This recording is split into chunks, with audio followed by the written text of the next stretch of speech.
trust that you are all doing amazing. So February has come to an end, and I am here to show you the books I did in February of 2025. I'm excited. February, I've done the most amazing books. So to say, you're going to see them in a short while. This is I want to mention that this is the month I had a reading slump. A reading slump is that time where you just don't feel like reading. There's a week I was just off, then of course I got back. So these are the books I did in February of 2025, and I'm going to recap one by one. Essentially, how my reading is structured, I ought to do a book a week. That's how it is. And as you will note, here is I usually do, on the first page, I usually do the themes of the book. So here are the books. The first book I did was Purple Hibiscus. Really hyped. It's essential to mention that this is the first time I was reading Chimamanda's books. I've never read her books, and I've watched a lot of her speeches and a lot of her quotes by her, but this is the first time I essentially picked a book by her, and it was beautiful. I understand the hype, guys. I understand the hype. Purple Hibiscus by Chimamanda Ngozi. It's a beautiful book. These are the themes. In the book I usually put the themes over here.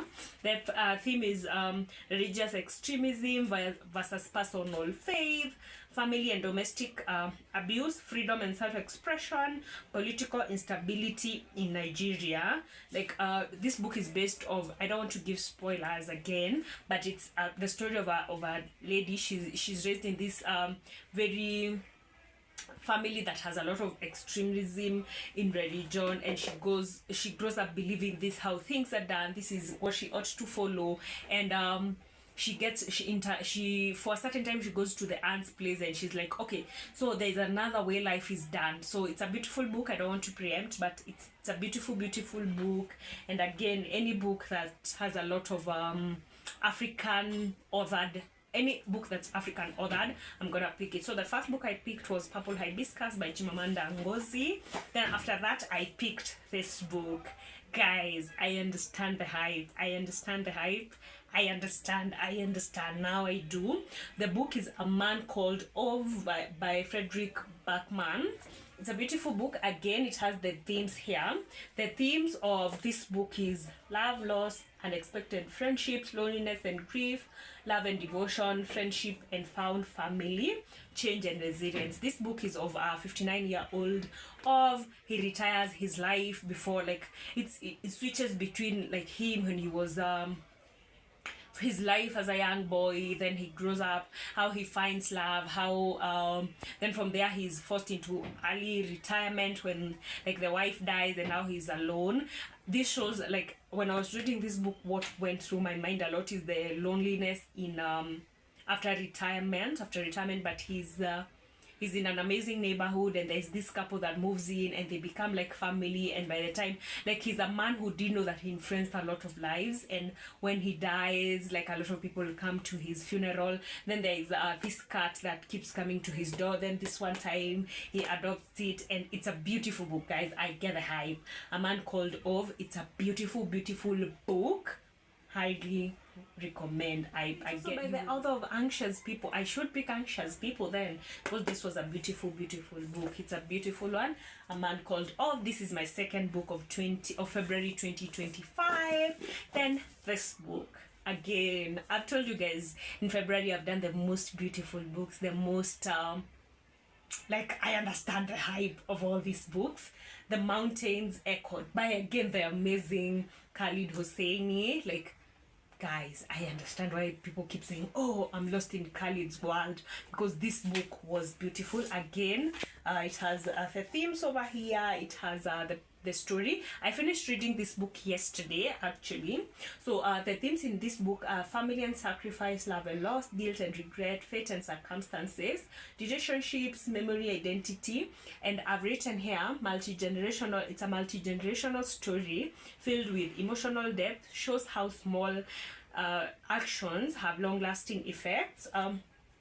Interconnectedness of human experiences. This book is about Pari and Abdullah, and they are separated when Pari is sold to a rich family. Again, guys, if any book is set in Afghanistan, I'm gonna read it. I love Afghan books. I have said that before in this channel. I love books that have settings in Afghanistan.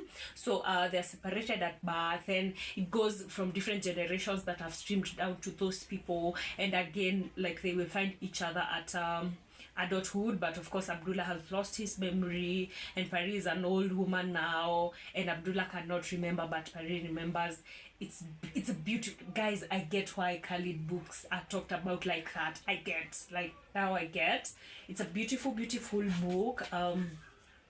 The short form of the themes are love, loss, sacrifice, and redemption. It's very multi-generational, moving from different continents, and just showing how simple actions have long-lasting effects. So this was my third book, and the Mountains Echoed. Then, of course, this book, The Pivot Year, I've talked about this before.